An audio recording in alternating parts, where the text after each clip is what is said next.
Здрасти, Ивет. Здравей, Хриси.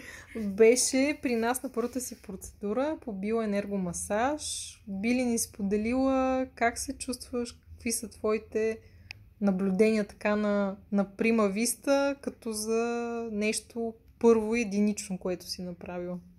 Като за първи път се чувствам много лека и дойдох с една хронична болка в гърба, понеже работата ми е свързана с това да съм седнала през по-голямата част от времето, даже 100% от времето С само много стоя. документи. С много документи, да. И за това винаги ме боли гърба. Дойдох при теб с една такава болка, дето аз съм си свикнала с нея и сега няма и се чувствам толкова леко и приятно.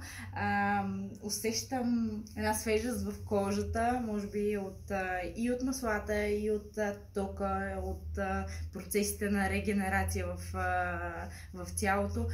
Кожата ми е много по-еластична, болката я няма, краката са ми много по-леки И не беше толкова страшно, колкото звучи, като е ток.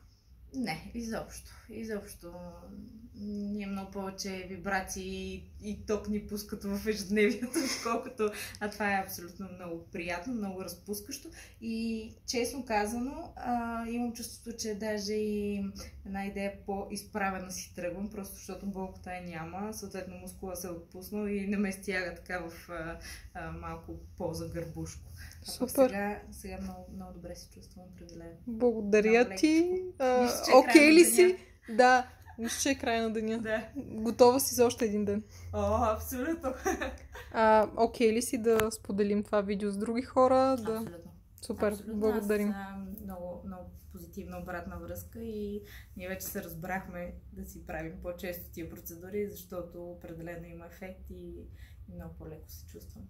Супер, благодарим. Лека вечер. И аз благодаря.